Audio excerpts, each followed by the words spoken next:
Hey you guys, and welcome back to my channel. My name is Jenny and I am that props girl. Welcome to week 3 of my series of DIY creations in isolation, which is all about keeping us not bored during the COVID-19 pandemic. Of course, if you are watching this after the COVID-19 pandemic, well, you can just not be bored anytime. Because let's face it, boredom follows us wherever we go. If you're like me and have decided to do a lot of decluttering during this season, then you may have found an influx of shoe boxes in the top of your wardrobe like I did. And so today's creation is all about what you can do with cardboard boxes, and I'm so excited to show it to you guys. Be sure to hit the like and subscribe button to stay up to date with all of my future uploads. During this season, keeping our minds and hands active is paramount in protecting our mental health. I've got some articles linked below if you want to read some more about that. But enough from me, let's jump into the video. For this first one, I'm taking a shoebox and I'm going to wrap it with wrapping paper, and I've chosen 2 different colours, one for the top and one for the bottom, and basically you're going to separate the 2 of them and wrap them like you would a present. Shoeboxes can come in really handy if you're wanting to store documents or Christmas cards or anything like that, and decorating them is a really easy and simple way to make sure that they look nice up on a shelf or whatnot, and they can disguise so much. I'm actually going to be using mine to be a place where I can store all my chargers and electrical things in my desk drawer.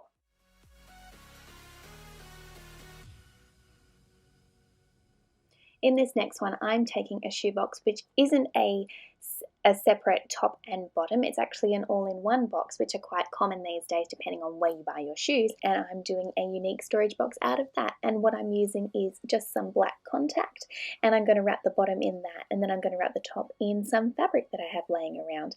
Now, please, just a disclaimer, do not judge my contacting skills with this adhesive because it is very hard to do contact paper onto a cardboard box, and my skills have never been very profound in that area, but I'm giving it my best shot. Hopefully yours will turn out a little bit better than mine did. Once I'd finished contacting the bottom, I cut out a piece of fabric which was the exact dimensions that I needed to cover the top and the sides, and then I hot glued it in place. Once it was all glued down, I got a piece of Hessian and I glued it to the front to make a handle. You might want to reinforce this a little bit if it's not as strong as you'd like it to, so I suggest putting in a couple of staples.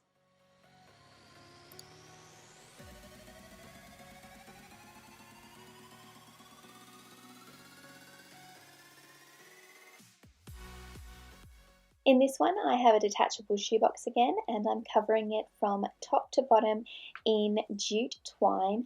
I'm actually getting rid of the lid, and I am hot gluing the twine to the bottom. If you don't have enough twine, you can just do 3 sides if the back of it's not going to be seen. But basically what I'm going to do is I am going to just attach the twine to the bottom of the box and wrap it round until we get about 2/3 of the way to the top, and then I am covering the top of it in fabric, and you can choose to cover the interior if you'd like. That's completely up to you.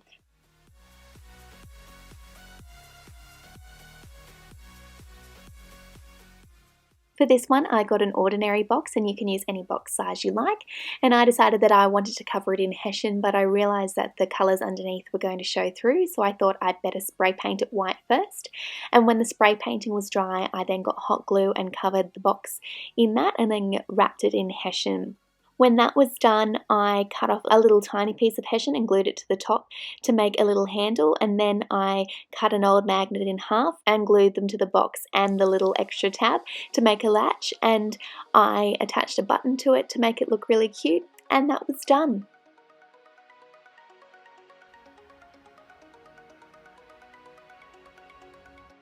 For this next one, I got 2 narrow boxes and I glued them together, and then I cut off the tabs from the top, and after that I drew some diagonal lines down both sides, and then halfway up the front I drew a horizontal line, and then I cut them out with a Stanley knife.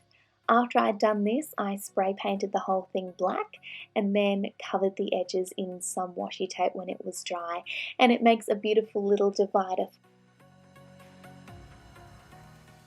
Whilst we're on the topic of dividers and storage, you can actually use old iPhone boxes or any small boxes that you might have lying around. For example, the square ones that I have in this drawer, ones that I have from my Chromecast, and I used a gift box full of toilet paper rolls to hold up my pens.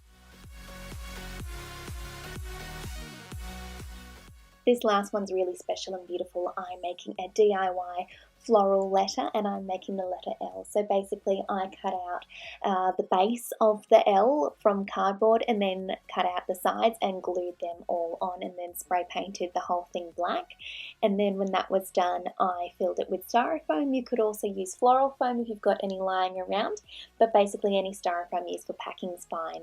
And then if you're like me and you've got quite a few fake flowers lying around, I put the fake flowers into the foam and then I intertwine some fairy lights just to give it a pop, and I think the end result is stunning. Well, that's it from me. I hope you enjoyed today's video. I discovered a lot of things that I didn't know you could do with cardboard, which was really exciting. If you haven't seen my other DIY isolation creation videos on tin can crafts and CD mosaic crafts, I will link them down below for you to have a look at. If you enjoyed this video, be sure to give it a thumbs up and consider subscribing to my channel to stay up to date with all of my future videos. And if you hit the little bell next to the subscribe button, you will receive a notification every time I upload a fresh new craft for you guys. Let's stay creative and get through this pandemic together. I'll see you guys next time. Bye.